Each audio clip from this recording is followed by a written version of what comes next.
Bonjour à tous, bienvenue, sur, Passion Immo, nouvel épisode. Donc je vous remercie de m'écouter. Aujourd'hui, on va parler de crédit immobilier, extrêmement sensible s'il en est. On en a déjà un petit peu parlé lors du dernier épisode. J'avais consacré cet épisode au prêt à taux zéro, au nouveau prêt à taux zéro, sur lequel il y avait un certain nombre de choses à dire. Alors aujourd'hui, on va pas parler prêt à taux zéro, on va parler surtout quelle est l'attitude des banques en ce début d'année, même 2025, même si l'année a déjà quand même, elle est bien engagée. Alors il y a plein de questions à se poser. On est dans un environnement quand même économique un peu tourmenté. Les banques n'ont-elles pas augmenté leur crédit, leur taux de crédit ces dernières semaines? Bah, la réponse est oui, hein, très clairement. Il y a une petite remontée des taux. Donc on va analyser un petit peu tout ça. Quelles sont les conditions demandées par les banques en 2025 sur cette question du crédit immobilier? Les banques traitent-elles différemment un investisseur qu'elles ne le font avec quelqu'un qui veut financer de son habitation principale? Est-ce qu'elles exigent en 2025 un apport minimum? Est-ce qu'elles sont frileuses sur le taux d'endettement ou est-ce qu'elles acceptent éventuellement de dépasser le taux d'endettement et si elles le font, sous quelles conditions? Quels sont les atouts pour présenter un bon dossier auprès d'une banque? Bon, ouais, les questions ne manquent pas et j'en ai d'autres. Toutes ces questions, je les ai posées à mon invité. Mon invité, c'est Claudia Jambas, elle est courtier. C'est quelqu'un que je connais depuis longtemps, que j'ai déjà interviewé il y a je pense, il y a une dizaine d'années à peu près, ouais, dans un tout autre cadre. Bon, moi, ce que j'aime bien chez Claudia, qui a fait une partie de sa carrière au Crédit Agricole, qui a ensuite migré côté courtage, c'est ce que j'aime bien chez Claudia, c'est que c'est quelqu'un de professionnel, de rigoureux, qui a un discours extrêmement clair sur toute la question du crédit, qui s'exprime sans langue de bois en plus et qui donne des conseils souvent avisés. Eh ben Claudia, c'est mon invité aujourd'hui. On va parler crédit immobilier. C'est le crédit immobilier dans tous ses états. On a beaucoup de questions à lui poser. Donc Passion Immo, épisode 113 avec Claudia Jambas. C'est parti.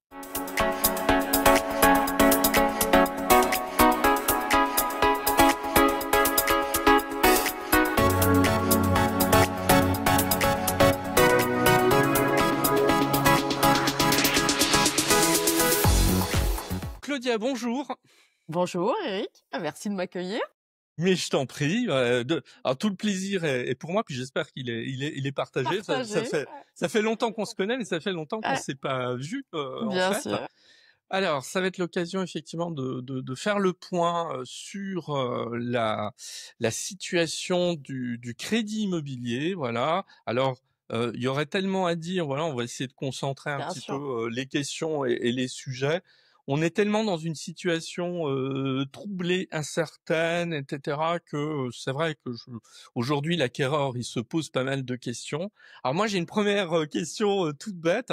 Parce qu'on a vu que fin mars, il y a Il y a voilà, quelques il y a jours. quelques jours quasiment, il y a des taux qui ont commencé à remonter un petit peu. Alors selon toi, est-ce que c'est le signe que ben la parenthèse de baisse des taux, elle est terminée ou est-ce qu'on s'achemine vers une reprise de l'augmentation des taux des crédits immobiliers?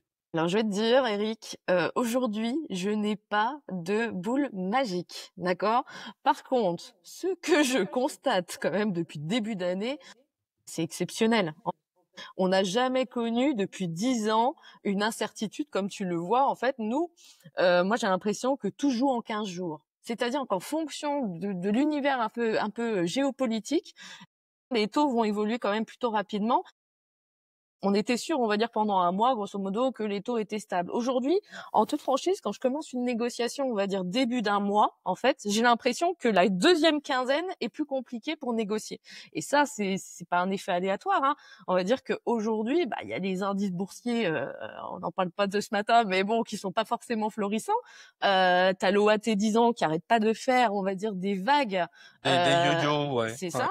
Et donc en soi, moi les banques, je les comprends. Ils commencent un mois mois avec une stabilité, du moins ils pensent être stables, on va dire, en donnant en fait leur indicateur de taux, sauf que courant du mois, il y a beaucoup de choses qui se passent. Donc tous les 15 jours, on remet, on va dire, à zéro le compteur. Après, c'est pas, on va dire, un indicatif qui va se stabiliser. Moi, je pense pas qu'on va avoir une grosse augmentation de taux. Mais par contre, je pense qu'on va stagner pendant un petit moment vers les 3%, 3,10, 3,20. Là, aujourd'hui, j'ai des grilles de taux qui sont passées, bon, pour des profils un peu bancals, hein, mais j'ai déjà des grilles à 4%. Et Ça. j'ai pas forcément, moi j'obtiens, on va dire, régulièrement des négociations. Les négociations sont plus féroces parce que même si on a une grille, on va dire facialement à 3,40, on arrive, on va dire, en fonction des profils, en fonction des banques, à faire baisser à moins de 3%. Chose qui n'existait pas en 10 ans. On va dire, on connaît les marges des banques quand on nous envoie une grille de taux. Aujourd'hui, il n'y a plus trop de marge en fait. Ça dépend, on va dire quoi, du profil client. Et en effet, les taux ont augmenté pour 80% des banques. Mais complètement. Alors tu vois, moi j'aime bien quand quelqu'un me dit j'ai pas une boule de cristal, ça veut dire que c'est quelqu'un en général qui est sérieux et qui dit les choses, tu vois, de manière objective, sans, ben voilà, sans vouloir annoncer ce qu'on ne connaît pas, parce que je pense qu'il y a des choses qu'on connaît pas. Alors juste une petite précision pour ceux qui nous écoutent ou qui nous voient. Tu as parlé de la bourse. Alors c'est vrai qu'au moment où on enregistre, c'est le Ouais. lundi 7 avril. Et il y a les bourses asiatiques qui ont ouvert en forte chute à moins 8% environ. Et donc les perspectives, je ne sais pas ce qui sera à la fin de la journée, mais c'est pas très engageant quand même. Bien sûr. Alors, ça n'a rien à voir avec les taux, hein, évidemment, mais en tout cas, c'est pas Oui, très mais engageant à ce niveau-là. et ça fait des ricochets en fait indirectement. Il y a toujours des ricochets qui arrivent plus ou moins tard en fait en fonction de cette bourse. Donc bon, on verra. On va pas s'affoler parce que ça a été un peu le même cas, on va dire début mars. En fait, Bon, bon alors, effectivement, tu as décrit en quelques phrases une réalité qu'on voit. On voit qu'il y a des emprunteurs aujourd'hui qui sont plutôt du côté, on leur propose plutôt du côté des 4%, en fait, voilà. Et puis d'autres qui ont plutôt de bons dossiers qui sont en dessous de 3. Je vais citer une banque, moi, comme ça, mais il y a la Société Générale, il y a quelques semaines, a proposé une offre un petit peu coup de Oui. poing. Est-ce que cette offre un petit peu coup de poing, c'était quoi? C'était une volonté à un moment donné d'attirer des clients, de faire vraiment une offre promotionnelle exceptionnelle, ou est-ce que, pour ne parler que de la Société Générale, elle souhaitait s'engager sur le long terme, sur une baisse de taux et des propositions plutôt attractives? Comment t'as vu ça, toi, cette Alors moi proposition? aujourd'hui, moi la société commerciale c'était quoi, ça a été très commercial en fait sur la Société Générale. Après bon, ça fait partie des banques qui à ce jour ont remonté les taux, pas forcément de manière significative, mais bon du 0,10, 0,20 on va dire en fonction des profils. Donc en effet, ils ont voulu capter du client. Ça a été bon, on va dire pour le marché du moins de local parce que au final, ça fait un peu peur aux banques et c'est ce qui a permis en fait de réguler aussi les autres banques à des hauteurs, on va dire plus proches des 3%. Donc ça a été plutôt sympa, on va dire, dans les négociations.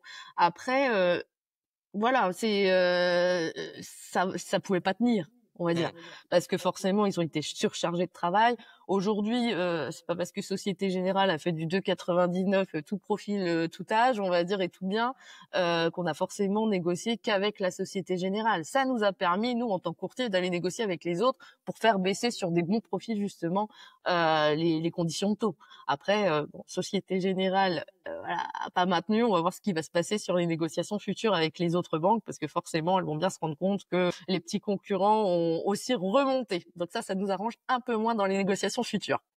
Aujourd'hui, qu'est-ce que tu dis à quelqu'un qui veut emprunter en termes de voilà pour une opération immobilière? Est-ce que tu lui conseilles de préparer le terrain en termes de produits qu'il détient concernant, je sais pas moi, le fait qu'il faut qu'il soit un petit peu tranquille pendant quelques mois sur ses dépenses, etc. Qu'est-ce que tu lui dis?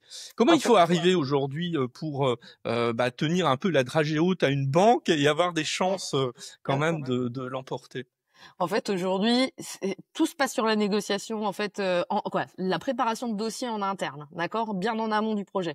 Moi, j'ai toujours un client, c'est trop tard quand vous venez me voir à la signature d'un compromis, quasi, d'accord. On arrive à négocier, on va dire correctement, mais si on pouvait préparer chaque dossier 3 mois avant le compromis, ce serait fantastique, parce qu'en effet, on va revoir les conditions, on va dire, de fonctionnement de banque, en fait, les habitudes des clients. On va aussi préparer le bon budget, parce que des fois, il y a des clients qui se rendent pas compte en fait du montant d'emprunt et de l'échéance indirecte que ça génère. Donc vraiment, en fait, on va comment dire, habiller un peu la mariée, en fait, c'est ce que je dis souvent, pour que le jour où on dépose le dossier, tout soit prêt et tout soit correct pour avoir les meilleures conditions financières.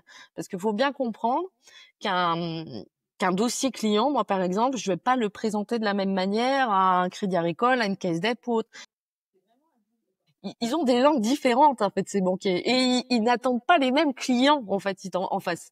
Donc il y a vraiment une belle histoire on va dire à raconter pour que on obtienne déjà les meilleures conditions, mais surtout l'accord financier. Hein, c'est surtout ça le nerf de la guerre aujourd'hui, c'est avoir un accord financier par rapport à tout ce qui est conjoncturellement bloquant. Hein, les 35% d'endettement, comment on va pouvoir améliorer la chose et si on dépasse, quels sont les arguments en face qui nous permettront de rentrer dans les cases des possibles au-dessus des 35%. Donc il y a vraiment tout un environnement global, combien on a d'épargne avant projet, combien on aura après projet, combien on gagne. Moi, je vois trop souvent des clients qui me disent moi je gagne 1800 euros. Non, c'est pas vous qui allez me dire combien vous gagnez, c'est moi qui vais vous dire combien vous gagnez.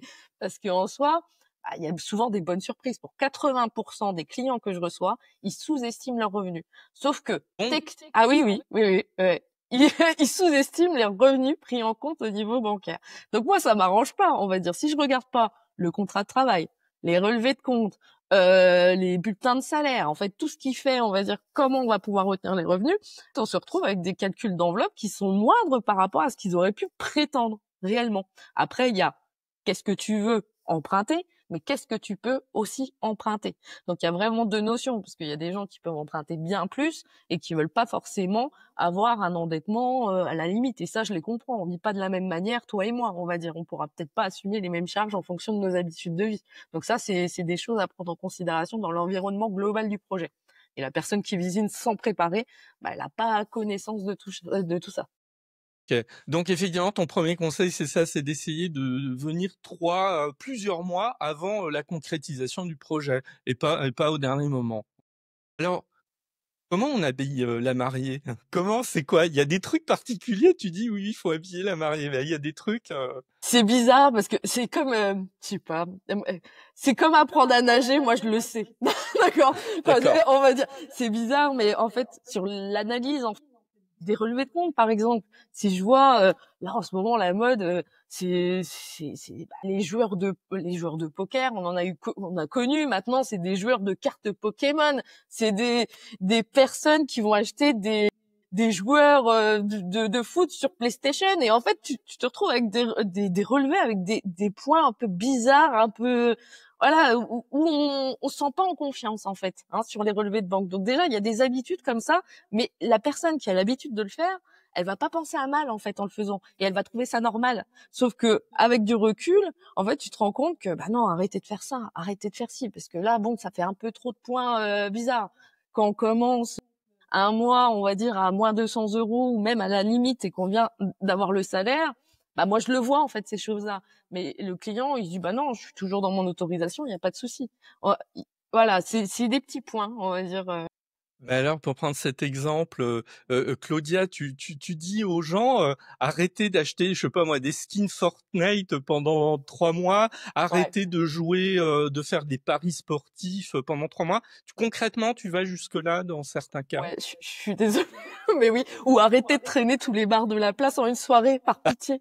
Mais en soi, voilà, quand je vois, on va dire, la Jamaïque chez nous, pour pas les citer, et tout ça, et on enchaîne, on va dire, tous les bars de la place sur une soirée, on arrive à claquer 200-250 balles de carte. En effet, en fait, c'est un côté, on va dire, où le banquier va regarder. Après, il y a des astuces, en fait, pour habiller la mariée. Au lieu de payer par carte, retirer du cash. Ça se verra pas. Enfin bref, le PayPal est notre ami. Tout ce qui se passe par PayPal n'a pas de vision. Ouais. Mais alors ça veut dire que en fait, tu es en train de nous expliquer que le banquier va avoir, peut-être moins confiance à l'égard de quelqu'un qui a claqué 200 € dans une soirée avec des bars, qui s'enchaînent sur une carte bancaire? Ça peut avoir un vrai impact sur une étude Ça de dossier? Bah, bien sûr, et ça dépend de l'interlocuteur que tu vas avoir en face. Parce qu'il y a tout. Il y a le petit jeune qui va se retrouver dans cette gestion, qui va trouver ça normal. Voilà. Mais il y a aussi des chocs de génération. On va pas se retrouver avec tout le temps le même interlocuteur. Et c'est ça, moi, des fois, par expérience, j'ai un dossier qui va partir dans une banque avec une conseillère, avec des habitudes. Je me dis, oh là là, ça passera pas. Voilà. Mais par contre, si je me retrouve avec un autre conseiller, je dis, oh, bah, c'est bon, tranquille, ça va bien se passer. Voilà. Et c'est toute histoire d'interlocuteur en face aussi. Mmh, mmh. Comment on va pouvoir soudoyer ou du moins de se dire, oh, bah, lui, bon, ça va aller mieux.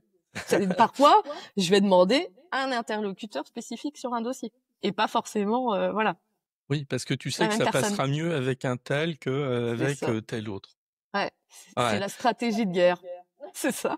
Oui, Ouais. mais alors d'où l'intérêt de travailler quand on est, potentiel emprunteur, de travailler avec des courtiers qui ont un peu de bouteille quand même Ouais, et qui c'est ça. connaissent bien, l'environnement sur lequel ils interviennent. Bah, c'est Je ça. suppose. Tout est histoire d'interlocuteur. Ouais, vraiment, de banquier, de normes, OK, ça fait beaucoup. Mais en effet, quand on connaît quelqu'un qui arrive à faire passer des choses, on va dire un peu exceptionnelles, moi je me suis vue, bon, faire passer des dossiers à plus de 100 d'endettement. Je devrais pas le dire ça. Mais c'est parce que j'avais trouvé la bonne personne qui savait appréhender le dossier, qui était très bon en soi. Mais par contre, ça respectait aucune règle de base. Mmh. Alors justement, on va parler un petit peu du taux d'endettement.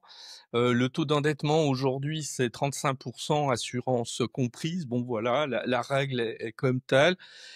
C'est une règle sur laquelle, on a les pouvoirs publics ont donné une certaine souplesse puisque voilà, bon, sans aller dans le détail, parce que la règle elle est un petit peu plus compliquée que ce que je vais expliquer. Sur en gros 20 des dossiers, les banques peuvent déroger en fait à ce principe.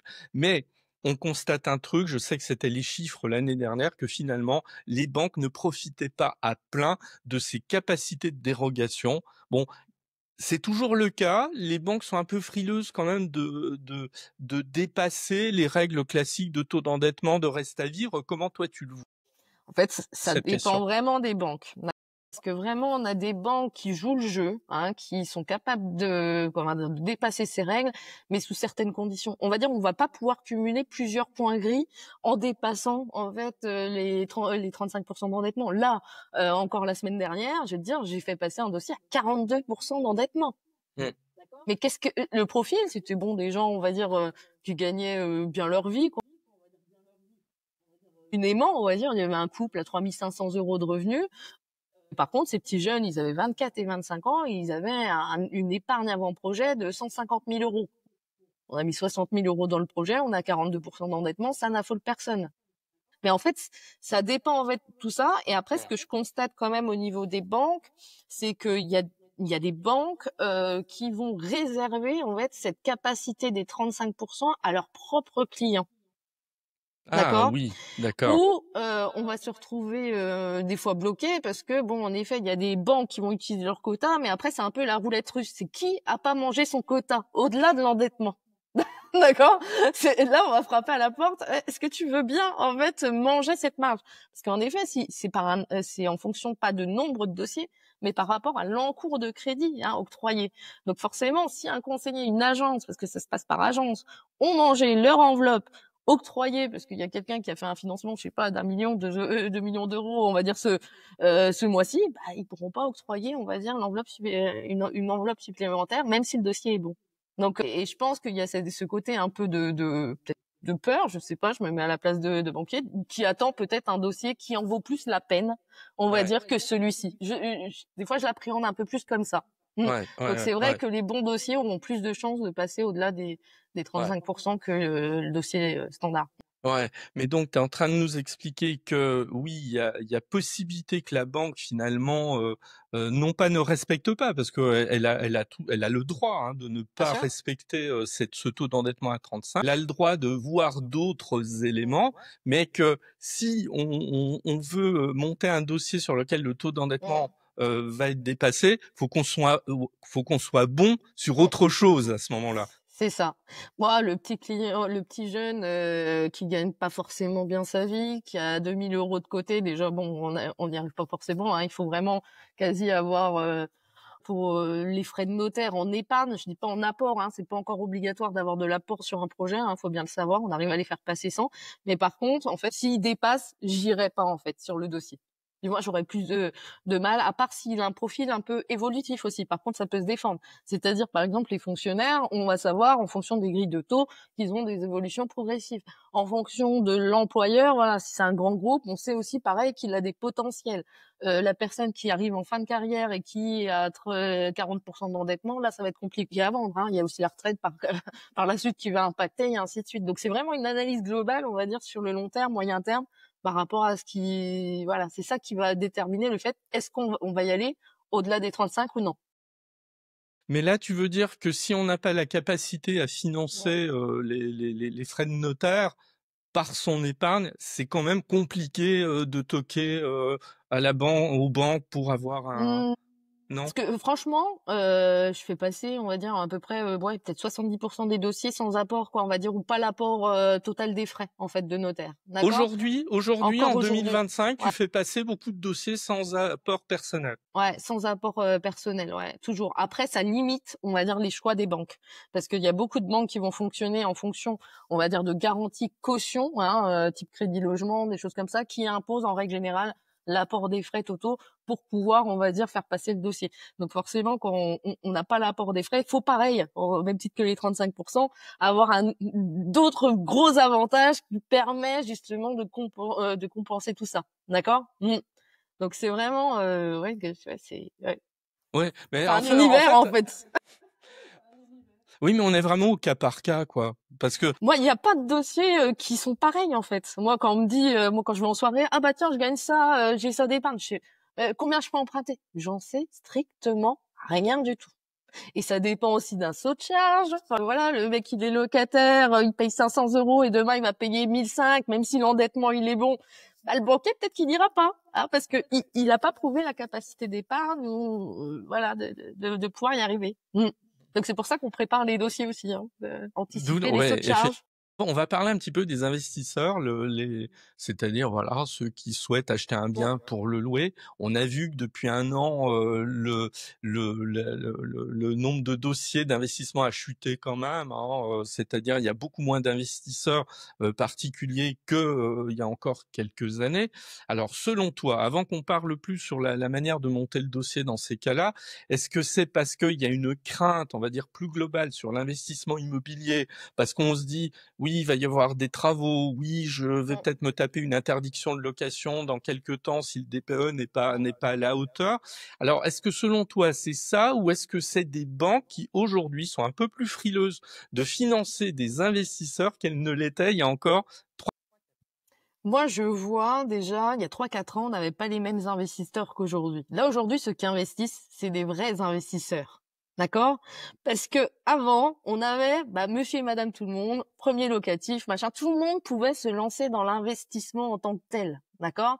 En Aujourd'hui, imaginant parfois que c'était ultra simple en plus. ouais, et en fait, le truc, c'était l'effet des taux aussi, parce qu'on prenait peu de risques, c'est-à-dire que tout le monde cherchait. Alors moi, j'adore le principe de l'autofinancement. Ils ne comprennent rien du tout, mais c'est pas grave. C'est-à-dire l'autofinancement, il faut que l'échéance, selon la tête des personnes, soit l'équivalent, on va dire, à leur échéance future. On voit pas les charges, on voit pas les impôts, on voit pas ça. Hein. Quand ils venaient, c'était ça. Hein. Oui, mais Claudia, excuse-moi de te couper, c'est aussi des gens qui parfois ont été abreuvés d'un discours abusif sur les réseaux sociaux Bien sur sûr. ce sujet. Quand Ah, même, ah on oui, ah raconte oui. souvent n'importe quoi quand même sur cette Non, mais c'est question. sûr, et ça fait peur parce que tous les petits jeunes qui sont venus me voir pour faire des calculs d'enveloppe pour investir déjà sur leur, on va dire, locatif avant d'acheter leur résidence principale, je dis pas, ça peut se faire en fonction de certaines situations, mais par contre, est-ce que c'est un vrai conseil sur le long terme? Est-ce que ça va pas les bloquer plus tard sur leur résidence principale? Bon, je suis peut-être une ancienne banquière, je raisonne un peu comme comme ça, mais en soi, dans les faits, après, ça peut être vite bloquant. Donc en effet, On a peut-être moins d'investisseurs parce qu'il y a cet effet. On va dire que avant l'immobilier d'investissement était accessible à tous. Hein. Avant 2020, des gens s'en fichaient des 35% d'endettement, hein, quasi. Donc on n'était pas impacté. Il y avait la prise en cause encore du calcul sur le différentiel foncier, hein, pour beaucoup de banques. Hein. Là aujourd'hui, c'est vraiment très à la marge. Hein. Je les cherche encore, on va dire. Hein. Mais il y en a certains qui arrivent à le faire malgré les choses qui ne vont pas. Mais bon, c'est pas grave. Et du coup, qu'est-ce que je voulais dire là-dessus? C'est que les investisseurs, en effet, ils ont peut-être ils sont moins présents parce que c'était un peu le commun des mortels. Mais par contre, les vrais investisseurs, en effet, on va peut-être être plus bloqués par rapport à tout ce qui est normes, on va dire les DPE, d'accord? Donc ça a mis quand même beaucoup de mal aussi au niveau de l'investissement parce que bon, si le bien ne peut pas être loué, bah forcément le projet, rien qu'en tant que tel, ne devient pas viable. Moi, j'ai eu des clients, moi j'étais choquée. Ils achetaient des 9 mètres carrés, hein, ou à peine, tout en DPEG, pas de travaux prévus, mais on investit parce qu'il y a 4 studios à 100 000 euros. Bah non, rien que sur le projet, moi j'y vais pas du tout en fait. Je veux même pas monter le dossier auprès de la banque. Donc il y a ces côtés-là aussi réglementaires, voilà, géopolitiques de l'univers qui a dû. Oui. Alors, là, tu vois, la discussion, elle est intéressante parce que tout ce que tu nous dis là depuis 2 minutes, en fait, 2, 3 minutes, tu nous parles pas ni de crédit, tu nous parles pas de financement, tu nous parles projet immobilier lui-même. Et moi, ma question, justement, est-ce que le banquier, par rapport à un investisseur, eh ben, il va examiner des éléments de qualité de l'investissement immobilier? Est-ce que la personne investit dans le bon quartier? Est-ce qu'il y a une demande locative? Est-ce que le banquier regarde ces Bah éléments-là? bien sûr. Moi j'ai eu un dossier encore là, j'ai mis longtemps à le sortir. Hein. Faut, excusez-moi mes pauvres clients, 6 mois, 6 mois à sortir ce dossier qui était bon parce que moi j'avais des gens qui gagnaient très bien leur vie, il y avait beaucoup d'épargne, mais ils achetaient soi-disant dans donc en SARL familial, je sais pas si tu vois. Donc voilà, SARL familial, mais c'était pas un bien patrimonial pour le banquier. En fait, on était sur de la colocation dans un immeuble à Raymond Poincaré qui donnait pas envie patrimonialement parlant, en fait. Mmh. Eh oui, mais la rentabilité était là, tout était là, les voyants étaient au vert, il y avait de l'épargne.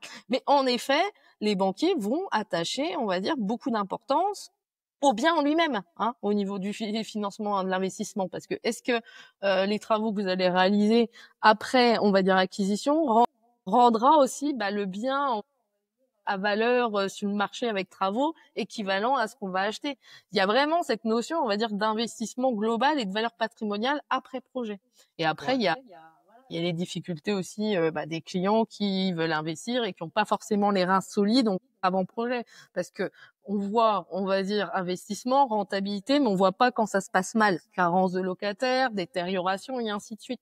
Donc voilà, moi j'ai du locatif, hein, mais c'est vrai que des fois on peut avoir des petits coups de chaud, on va dire, hein, sur du locatif. Ouais.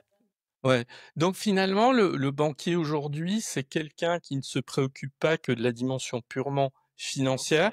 Il connaît son marché, il connaît la ville, je suppose, dans laquelle le projet va se monter, et il est Ouais. capable d'avoir cette appréciation purement Ouais. immobilière, en fait, du dossier. Ouais. Ah oui. C'est regardez, le bien, il est tout beau. Bon, on a une note énergétique en G, donc là, il fallait que je contrebalance. Mais en effet, j'ai mis en avant le quartier, la valeur locative, la valeur du bien futur, le peu de travaux à réaliser pour avoir une note énergétique correcte. Et en fait, je vais attacher, on va dire quasiment la première partie, on va dire, de ma présentation sur le bien lui-même. Moi, je mets des photos des biens. Voilà. Ah oui, sur le Sur ma dossier, tu vas présentation. Mais bien sur ta sûr. présentation, ouais. Ouais. Sur ma présentation, j'ai envie de voir, voilà, leur montrer, est-ce que le bien il est beau, est-ce il a rénové ou des petites choses comme ça, que ça soit sur de la résidence principale ou sur de la résidence locative. Alors justement, tu as un peu répondu, Mmh. à cette interrogation.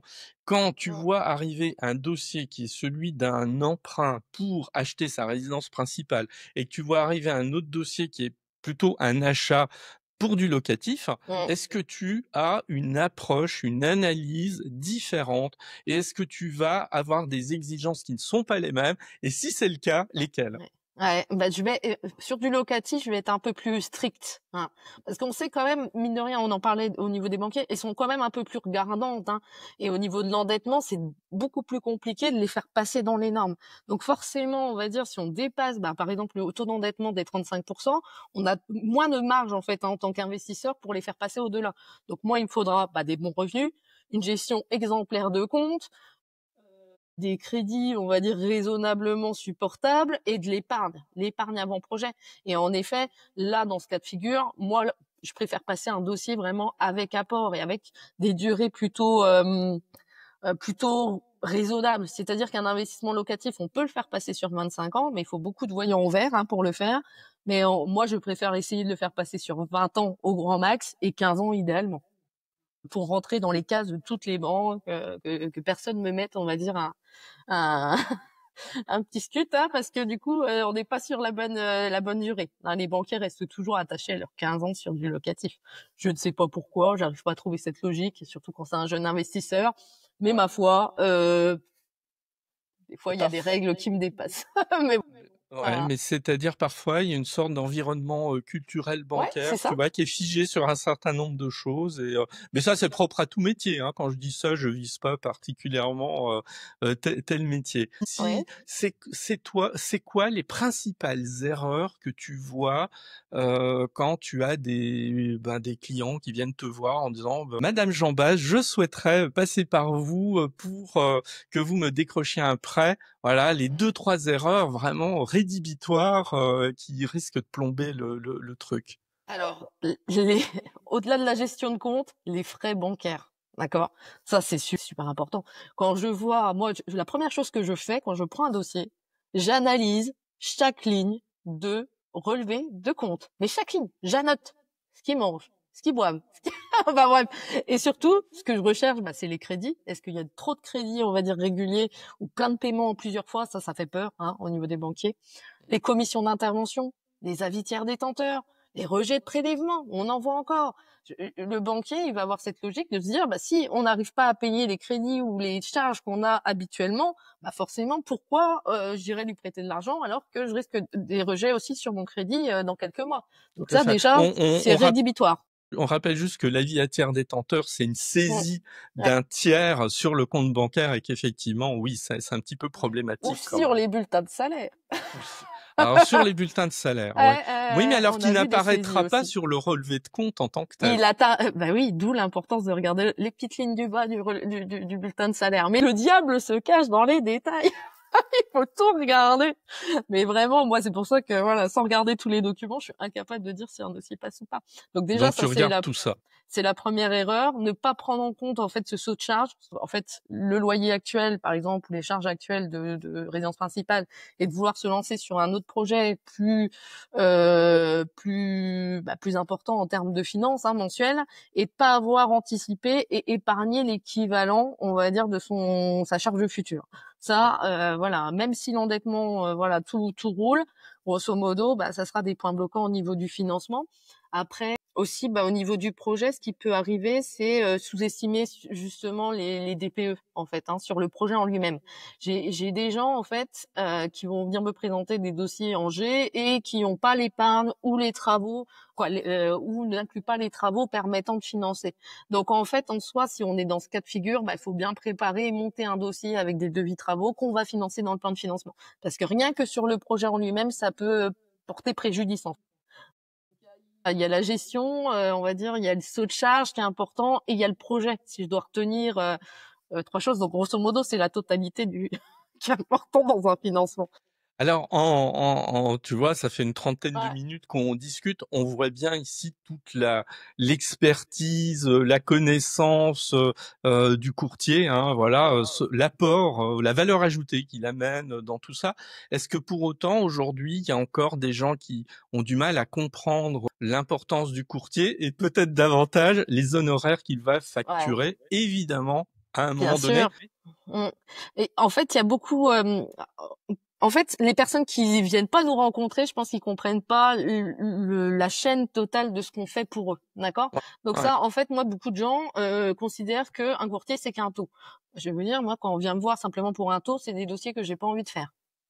en soi, parce que je les ferais quasiment pas. Enfin, Mmh. 80% des clients qui viennent me voir comme ça, on va dire, je vais mettre de côté. Mais s'ils comprennent mon intérêt, c'est-à-dire c'est un vrai accompagnement déjà avant projet, pendant le projet. C'est-à-dire que quand on va négocier, faut le savoir, on va négocier assez rapidement. Moi, surtout dans la conjoncture où on est, je vais pas mettre un mois à sortir des accords de financement.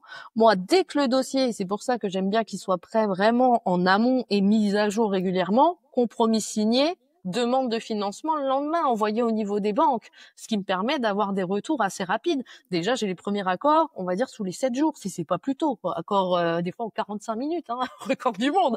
Donc voilà. Et c'est ça qui permet en fait pour nous d'optimiser, on va dire, les négociations, le temps, alors qu'un client lambda va déjà devoir prendre rendez-vous, devoir comparer combien de clients ont voulu faire les démarches et après se sont perdus, on va dire, face à la multitude d'informations, parce qu'il faut bien comprendre qu'un prêt, je sais pas, Crédit Agricole, CaisseDep ou autre, dans leurs offres de prêt, les choses sont différentes. C'est contractuellement, c'est pas la même chose qu'on va signer d'un banquier à un autre, au niveau de la garantie, de l'assurance de prêt, et ça fait beaucoup d'informations pour le commun des mortels en fait, à essayer d'intégrer pour pas se planter. Donc nous aujourd'hui, notre plus-value, c'est d'aller comparer, négocier et accompagner au niveau des clients. Et forcément, on va dire en soi, on coûte des honoraires, mais ces honoraires, j'espère bien les faire gagner en négociation. Quand je vois des clients qui ont essayé déjà tout seuls ou faire des capacités, avoir vu proposer sur 20 ans du 3,50 et que j'arrive à 2,99 moi de mon côté avec la même banque, moi j'estime que le travail est fait malgré mes honoraires, on va dire. Et après, de les accompagner jusqu'à, on va dire, la finalité et déblocage des fonds, accompagnement, rendez-vous banque. Donc en effet, ça fait beaucoup d'étapes, on va dire, sur lesquelles le client il a simplement à donner des documents, d'accord, et par la suite, on le tient par la main jusqu'à la finalisation de son projet, et avec, on va dire, une offre qui est sur mesure par rapport à sa situation où il aura compris les défauts de son offre. Aujourd'hui, je vois trop de personnes, Eric, moi ça me fait mourir de rire, du moins mourir de rire, on va dire assez jaune, quand je vois qu'on s'engage sur 25 ans sur un crédit, que tout se passe de manière dématérialisée, qu'il n'y a pas un petit jeune qui regarde et qui lit ses offres de prêt. On va lire plus de temps les conditions générales de son contrat SFR qu'on va lire son engagement auprès d'une banque pendant 25 ans. Et moi, je trouve ça pas logique. Je vais prendre le temps, on va dire, de relire les offres et de leur faire comprendre, même s'ils vont comprendre peut-être sur un court instant, mais ils vont comprendre que je suis là même après, on va dire, le projet. Moi, souvent, j'ai des clients qui reviennent me voir. J'ai besoin de ça, est-ce que voilà, on peut voilà, on discute, je les conseille en fonction du financement. À chaque fois qu'ils ont besoin d'argent, en fait, le réflexe c'est de venir m'appeler en règle générale. Soit je les aide, on va dire parce que j'ai les capacités à rapport à l'immobilier, mais si c'est pour un prêt voiture ou autre, je vais les conseiller aussi. Donc on devient un peu un interlocuteur, on va dire financier du quotidien en fait. Dès qu'on a besoin de l'argent, il y a un petit réflexe qui se passe. Très bien. Claudia, je crois qu'on a compris largement l'intérêt de cet accompagnement. En tout cas, moi, je te remercie pour ton enthousiasme, toujours intact, tu vois. T'as toujours le même enthousiasme que la dernière fois qu'on c'est bon, c'est que le plaisir est là. Donc c'est bien, c'est bien. Et puis voilà, et merci pour tes conseils extrêmement judicieux et pratiques. Donc Claudia, merci et à très bientôt. Merci, à bientôt Eric.